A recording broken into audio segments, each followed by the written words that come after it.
একই সিটে মিমও লড়বে, আইএসএফও লড়বে, আবার হনুমানও লড়বে, আবার কংগ্রেস লড়বে, সিপিএম লড়বে। এখনো কোনো দল কারোর সঙ্গে জোট নিয়ে কথা বলছে না। সবাই ভাবছে আমি মুখ্যমন্ত্রী হয়ে যাব, মানে শুভঙ্কর সরকারও ভাবছে আমি মুখ্যমন্ত্রী হব, মোহাম্মদ সেলিমও ভাবছে আমি মুখ্যমন্ত্রী হব, নওশাদ সিদ্দিকিও ভাবছে যে আমি মুখ্যমন্ত্রী হয়ে যাব, সবাই মুখ্যমন্ত্রী হবে। ওদের এখনো আর 4-5 মাস ভোটের বাকি, এখনো বসে কোনো কথা হলো না যে বিরোধীরা ঐক্যবদ্ধ হবে। তাহলে বিরোধীরা যে বিজেপিকে ভালোবাসে এটাই তো প্রমাণ করছে না। এখানেও সেই জিনিস আমরা দেখতে পাবো। যদি তারা জোট করেন কতটা আশাবাদী হবে 26? আরে জোট করারও তো সময় আছে না। জোট কি আপনি একদিন আগে চাঁদ রাতে বলবেন জোট হয়েছে, লোক মানবে? এই অসভ্য নোংরা দলগুলো কিন্তু সেই নোংরামুটাই করছে। এর আগের বারেও জোট হয়েছিল, মানুষ নেয়নি। শেষ বেলায় জোটটাই ঠিক মতো হলো না, তো মানুষ কি করে দেবে? জোট করতে গেলে সময় নিয়ে জোট দিতে হয়, রুট লেভেলে, গ্রাসরুট লেভেলে জোটটাকে পৌঁছতে হবে, মানুষের আস্থা অর্জন করতে হবে। আপনি আজকে এর সঙ্গে জোট করবেন, কালকে ওর সঙ্গে জোট করবেন, পরশু ওর সঙ্গে জোট করবেন, তারপরে বলবেন আমি জোটই করবো না, একাই থাকবো। যেমন কংগ্রেস বলছে আমি 294টা লড়বো। তাহলে আপনি এদেরকে মানুষ কি করে বিশ্বাস করবে? এরা কিন্তু জোর করে বিজেপিকে আনারই চেষ্টা করছে। দেখেন, বিজেপিকে তো এনেছে মমতা বন্দ্যোপাধ্যায়। মমতা বন্দ্যোপাধ্যায়ের সহযোগিতা ছাড়া বিজেপি এখানে দাঁড়াতো না। আগে বিজেপি 2-1টা করে এমএলএ হতো, 2-1টা করে এমপি হতো, এর বেশি ওরা নিজেরাও ভাবতে পারতো না। এবং আজকের ডেটেও কিন্তু বিজেপির কোনো বাংলায় স্থান নেই। বিজেপি কিন্তু 20% ভোট নিয়ে, মাত্র 20% ভোট নিয়ে বাংলার মসনদ দখল করতে পারে। ভোট আমাদের কত? 60, 65, 70% ভোট পড়ে, তাই তো? তার মধ্যে মাত্র 20% ভোট বিজেপি নেবে, আর এই 50% ভোট 5টা দল মিলে ভাগ করবে, করে বিজেপিকে জেতাবে। সেই দিকেই বাংলা এগোচ্ছে। আমার কথা আমি আগেই অবস্থান পরিষ্কার করেছি। আমার নতুন দল, এখন আমরা সংগঠন করছি, লিডারশিপ বাড়ছি, আমাদের দলের মতবাদ প্রচার করছি। আমরা 26টাকে আমাদের লক্ষ্যবস্তুতে রাখিনি। আমরা যে বিশাল কিছু সিটে লড়বো, আমরা কোনো বিশাল কিছু করে দেখাবো, এরকম কিছু ব্যাপার না। কিন্তু বাকি দল যারা অপেক্ষাকৃত মজবুত আছে তারা তো সমঝোতা করবে।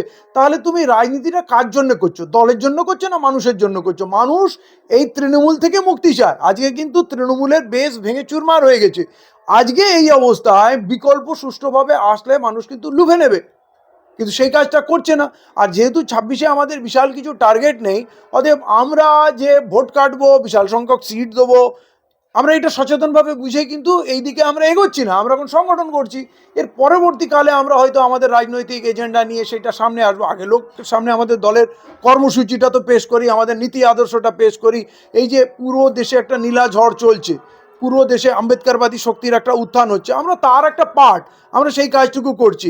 কিন্তু জোটের ক্ষেত্রে এখনো পর্যন্ত আপনারা বলুন, কোনো একটি দল নেই যে বলতে পারে যে এই পশ্চিমবাংলায় আমরা তৃণমূল আর বিজেপিকে সরাতে আমরা ইচ্ছুক।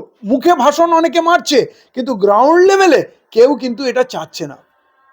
এই যে পশ্চিমবাংলার মতো জায়গায় বিজেপির ভয়ে সবাইকে জোট করতে হচ্ছে, কথা বলতে হচ্ছে, বিজেপি রুখতে হবে, এই যে ফিলিংটা, এই যে চিন্তা ভাবনাটা কি আপনি উপভোগ করছেন না অস্বস্তি বোধ করছেন? অবশ্যই অস্বস্তির ব্যাপার। পুরো ভারতবর্ষে যারা বিজেপি বিরোধী বা গণতন্ত্র প্রেমী, তারা বিজেপির জিতে কখনো আনন্দিত হবে না, বিজেপির হার পছন্দ করে। কিন্তু এই পশ্চিমবাংলায় জোটের রাজনীতি এই কারণেই জরুরি হয়ে পড়েছে, কারণ কংগ্রেস প্রায় মৃত, বামফ্রন্ট হতাশ, তাদের নিজেদেরই কোনো আত্মবিশ্বাস নেই। আইএসএফ একটা নতুন দল, একটা এমএলএ থেকে কটা বাড়বে? 4টে, 5টা, 10টা, এর থেকে তো বেশি না। তাহলে এই দিয়ে কি রাজ্য সরকার তৈরি হবে? আপনার মনে হয় কংগ্রেস, সিপিএম, আইএসএফ মিলে রাজ্য সরকার দখল করবে? এটার প্রক্রিয়া অন্তত 1 বছর আগে শুরু করা উচিত ছিল, যেটা মৌলালী যুব কেন্দ্রে একটা অনুষ্ঠান হয়েছিল। তারপরেই দেখুন এরা সব বিচ্ছিন্ন হয়ে গেল।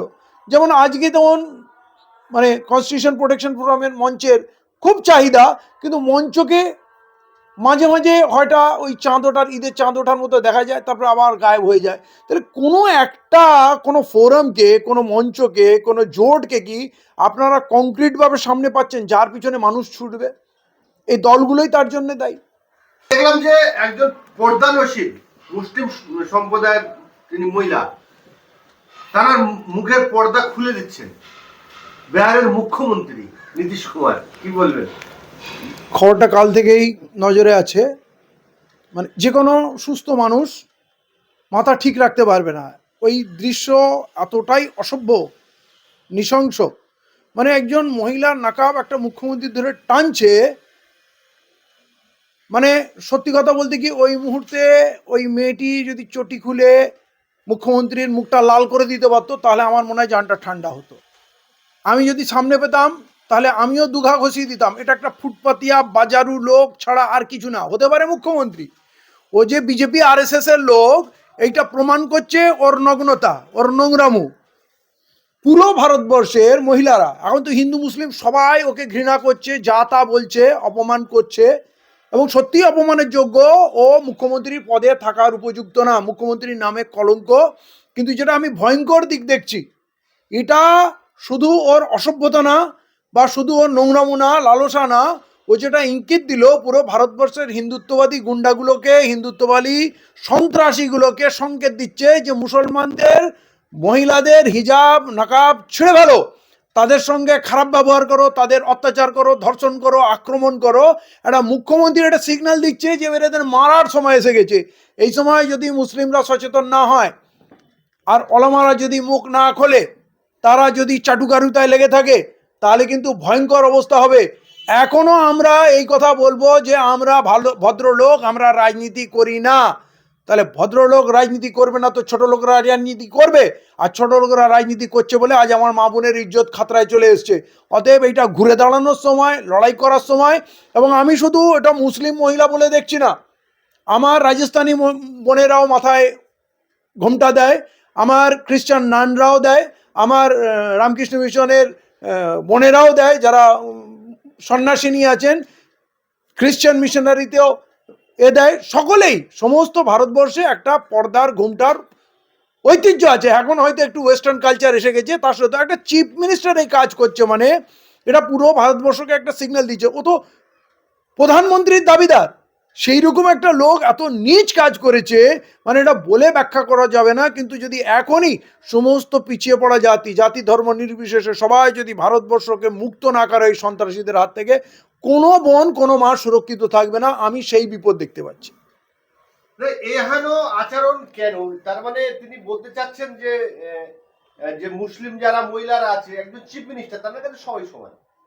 তিনি একজনের কাপড় খুলে দিতে পারে আইনত ভাবে। কি বলছেন আপনি? একজন আইন বিচার রাজনৈতিক দল, দেখেন, এই নীতিশের আত্মবিশ্বাস, এইবারে যে বিপুল জয় হয়েছে, ভোট কাটুয়ারা ভোট কেটে বিজেপিকে বিশাল শক্তিধর বানিয়েছে।